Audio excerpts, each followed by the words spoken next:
Welcome back, everyone. J-Bone here for Smash This Podcast. I didn't want to go the whole weekend without talking about this very important piece of news that's been floating around. Several different opinions on this, and I'm going to cover, well, a couple of them today. By my side for this, the one, the only Mr. Dizzy, fellow Rambler. How you doing, dude? Hi, what's going on, bud? Oh, it's going, man. You know, and as soon as this dropped, you guys know me being, just outside of Milwaukee. Uh-huh. This is huge news for me, and I wanted to do something on it immediately. But one rule of thumb I always hold to myself is when I've got my kids for the weekend, I don't mess with podcast stuff. I always put that to the side. But sure, yeah, that's the one thing that we've always said. The show isn't important if you have, kids and family stuff to do. Yeah. So family comes first, yeah, family always comes first next to the show. So yeah, definitely. So Austin Aries is no longer with the WWE, and it's a shocker. When news hit a couple days ago, there really was not any news besides he was released from his contract, and WWE wished him well on his future endeavors. A classic with anybody who's released. Sure. But there was still a ton of speculation out there. Like, okay, did he ask for his release? Was he just plain fired? Is it injury related? Well, what is the backstory? Well, we still don't have much, but we do have this. Coming out of Ringside News, courtesy of Steve Carrier here, and passing it down from Uncle Meltzer. Yeah. Saying that he asked for his release, however, it does not appear to be the case. That's still the big question mark, whether he actually asked for his release or not. In the latest installment of Wrestling Observer Radio, he claimed that it's actually WWE's idea to release Aries from his 3-year contract. So that's interesting. So he was a year and a half into his 3-year contract with the company. Word is that writing staff did not like him very much, and that he appeared to be thrilled when handed his release. But he wasn't very happy with his current position on the roster. As regards to his future, he can still use his name outside of the WWE because that's what he came in with. Right. He is locked into a 90-day no-compete clause, just like anybody else. So we'll probably see him somewhere significant, possibly as soon as October. Okay? Yeah. Yep. And I'm sure, someone significant is going to get the first interview, and we'll learn a lot more in the days and weeks to come. But till then, this is all we got. But it is something, What was your first reaction, Diz, when you learned about this a couple days ago? Were you shocked? Were you not surprised? What was your first thought, dude? You know what, man? I don't watch 205 Live. Oh, I know. And so I don't keep up with all the going-ons on that show. So when I got the message or the news from Ringside News that Aries was gone, I was kind of like, whoa, what happened? And I had to dig in more. And as soon as I dug into it, there was another story that was released that said it may have not been on Aries what am I trying to say here? That it wasn't all like bad WWE. You know what I'm saying? So when this piece of news came out, because I heard that he was kind of cocky. He was kind of arrogant. He was kind of a dick, Aries. Similar to his on-air persona. Kinda, yeah. And when the news came out, I was kind of like, well, what the fuck? I'm like, what are you doing, WWE? What the fuck are you doing? You know? And then this news came out. I'm like, okay, well, it kind of makes sense. I mean, first of all, the 205 Live, that whole thing is just one big cluster. It's a cluster mess, you know? Well, it is. They've got great performers, but they when do, you've but got the same handful of performers facing each other every single episode, yeah, it gets old, and nobody gets a decent push. Yeah, except for Neville. Yeah, exactly. Yeah, Neville gets competition. Yeah, and or squash matches, and the matches are great. They're entertaining. You know, I'm not going to knock the talent, but it only goes. I mean, the Cruiserweight Classic, when that came out, when that tournament hit the WWE Network, it was phenomenal. Mm-hmm. Did it match like NWJP standards? No, not really, but it was still a crap ton of talent, and it was a one of a kind that WWE did. Yeah. And then it got turned into, okay, well, now we're going to take half of these guys, stick some of them in NXT, and bring the rest to 205 Live and have it be exclusive. And it was like, oh, okay. And I was excited about it. But then after a while, it's like that 205 Live is one of those things where I binge watch it like NXT. Like I'll take 4 or 5 episodes at a crack and watch them all at once, back to back. So I'll catch up on like a month at a time. Yeah. But now, since just before Mania, you had one of the top guys in the industry. Doesn't matter what weight class we're talking about here. I'm an Aries guy, okay? Whether he's an asshole or not, I don't care, okay? I put him up in the ranks of the greatness of like guys like CM Punk, okay? He's great in the ring. He's great on the mic. He's also great on commentary. And not everybody can do that. He's one of the few guys where you can put him anywhere and he'll knock it out of the park. You know, you can put Aries in the ring with Neville. The next day, you can put him in the ring with a guy like Samoa Joe and still get a 5-star match, given the opportunity. And that's the problem. And that is the 205 Live. They're only, and I understand the whole cruiserweight division, but let's go back to doing like mixed up matches, like Samoa Joe versus Austin Aries or I don't know, Kalisto versus freaking guys like, not Finn Balor. Who am I thinking of? The Lone Wolf, Baron Corbin. Yeah. There's no reason why we can't have stuff like that in the WWE. Right.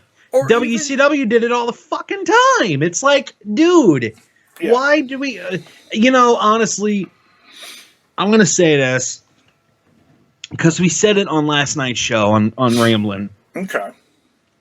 Vince just needs to go. He's done. He's tired.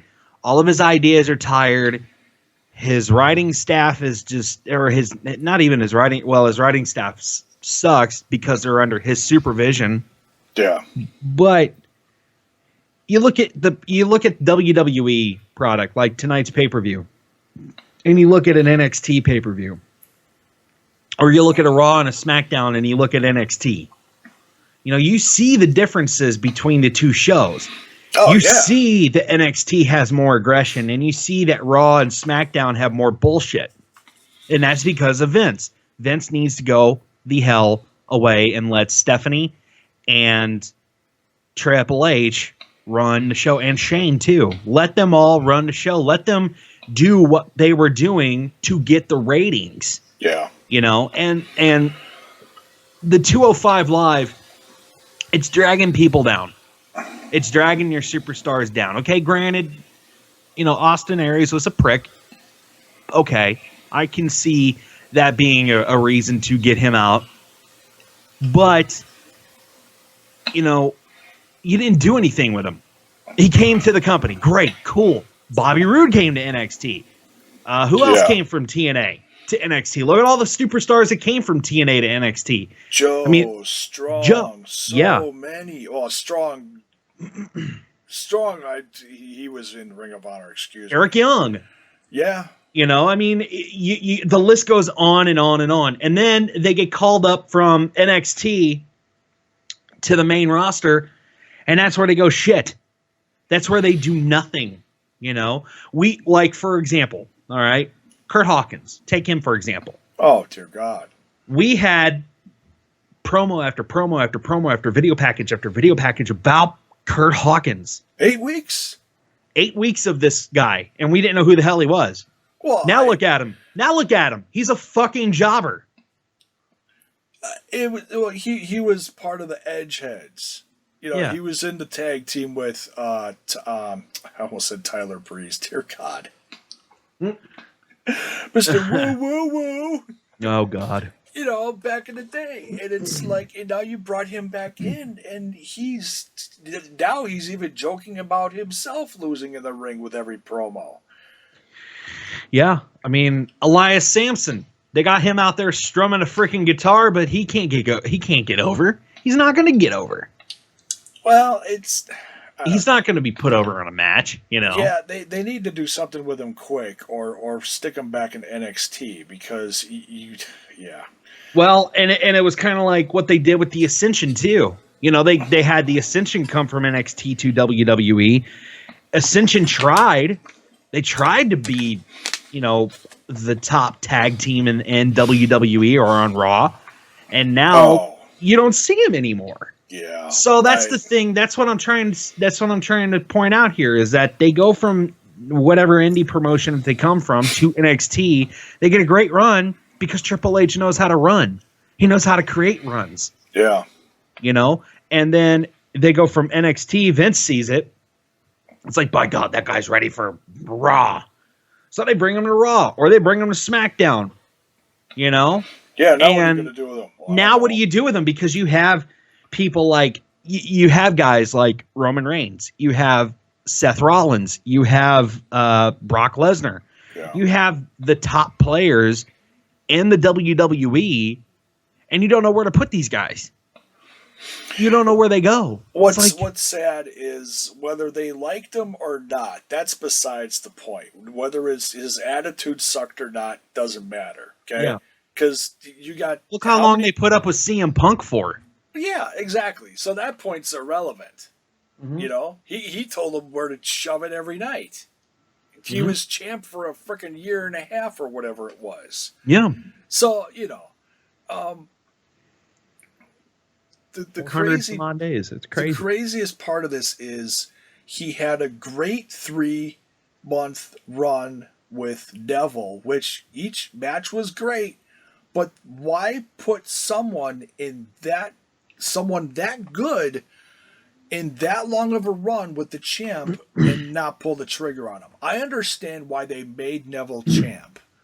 He's a great heel. He's knocking it out of the park. God bless him. You know, and he's a great wrestler, and he's running 205 Live with the Cruiserweight Championship. Great, but you can't take a guy like Aries and give him a 3-month run starting at Mania with the champ, and then 2 more pay-per-views back to back. You know, Raw pay-per-views. I'm saying, yeah, you know, and give him that chance. And not do anything with him, because the look on Aries' face after he lost that 3rd time said it all. That was if you want to know how he was feeling, look at his face, and I'll never forget it. In fact, my wife was like, "Oh my God, look at how he's looking." He had this crazy, like, depressed smile, smirk look. I can't even describe it on his face after he lost. He's sitting on the apron, and he's just like, kind of looking down, and he's looking up at the camera like, "Yep, they fucking did it to me again." Yeah, like I got fucked. And you can't fake shit like that. That was real emotion like that. That upset me when he lost that 3rd time, because I'm like, they're gonna finally do it.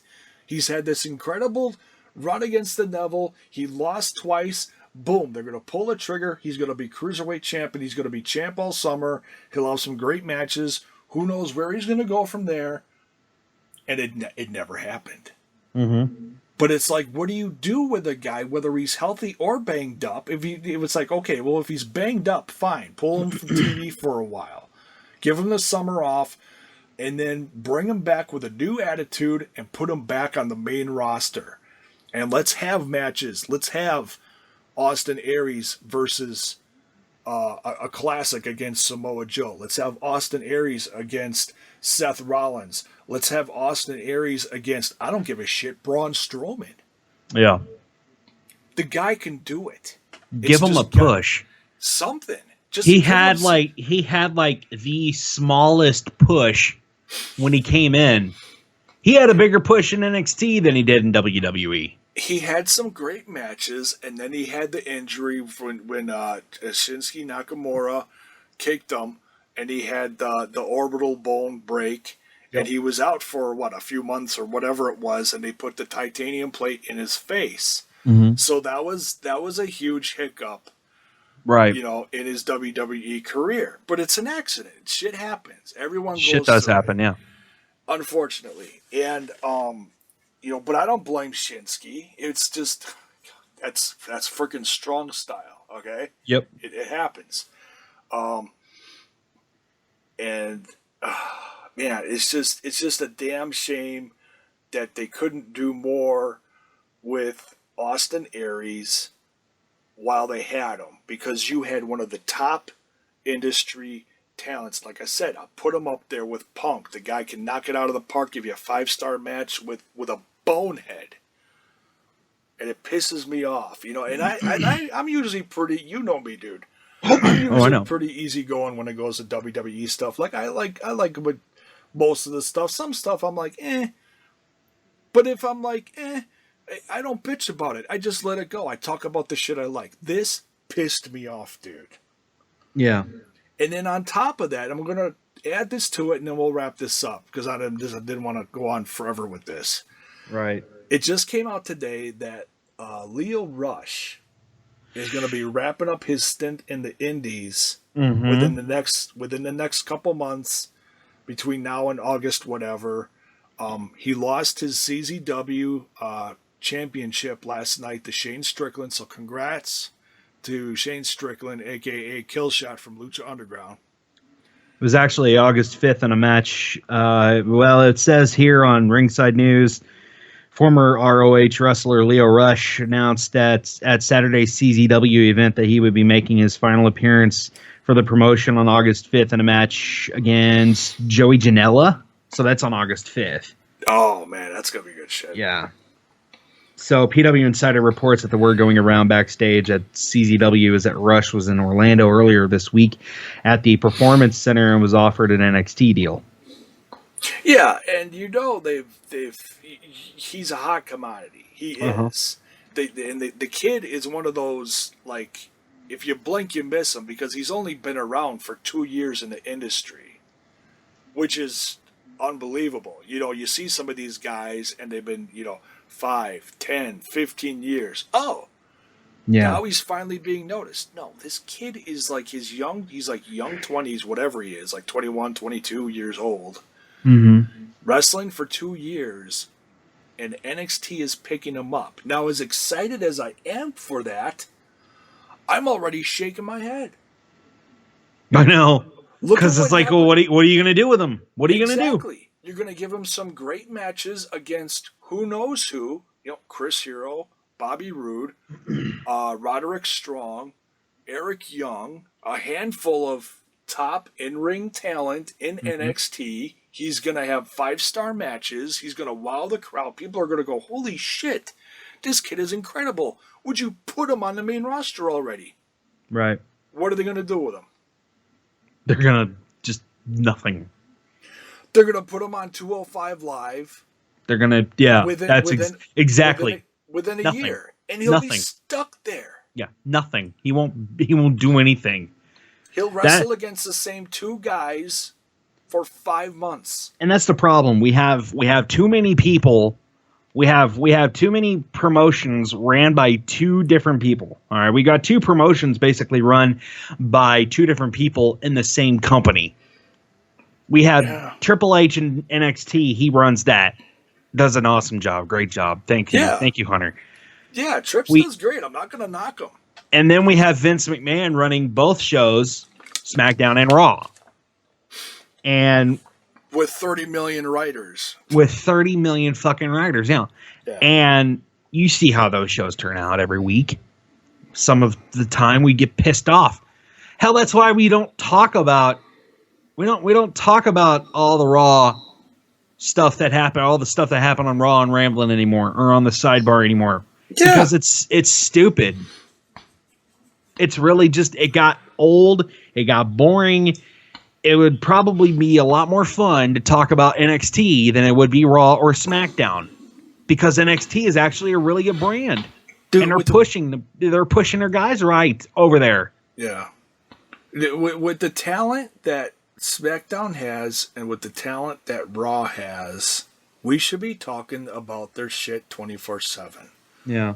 Just to name a handful of people on Raw, you got Roman Reigns, you got Samoa Joe, you got Seth, or not, excuse me, not Kevin Owens, my bad. You got look, I'm already screwing up. You got Strowman, Reigns, Ambrose, Rollins, Wyatt. Okay, seriously. Those are all freaking headliners right there. Yeah. And I mean, look at tonight's event. Yeah. You know, we're recording this on Sunday, right before Great Balls of Fire. Yeah. Look at your pre-show. You've got Neville versus Tozawa. Yeah. You know?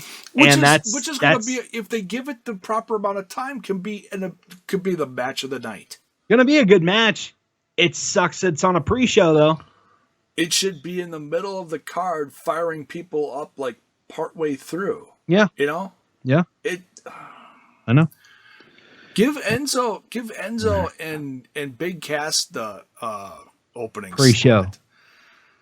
Yeah. Because people are already thinking about what they're going to be doing past that. They're over the feud already. And it sucks. Nope. Nobody cares anymore. Yeah. Yeah. So and that's the attention span of the WWE fans, dude. Squirrels. Yeah. They see a nut. They'll be watching WWE programming and they see a nut. Let's say ESPN, and they automatically go to ESPN versus the WWE because of the product. You know, I sit and I try to watch 3 hours of Raw every Monday. I sit there and I'm on my phone majority of the time. And then if I miss anything, I have to go watch. I just stick to the Hulu. I stick to the condensed version of Raw. Or the YouTube highlights, for crying out loud. Yeah. Something other than the 3-hour shit show that we get on USA. It's ridiculous. It's sometimes they knock it out of the park. Sometimes they do. Like this last Raw was decent, but it's so inconsistent. Yeah, and it shouldn't be. It's jumpy. Yeah, it's inconsistent as fuck. It shouldn't be that way. It should be back to how it was in the Attitude and the Aggression era. With the roster they have on SmackDown and Raw, it should be. Yeah, dude, I have no faith in this.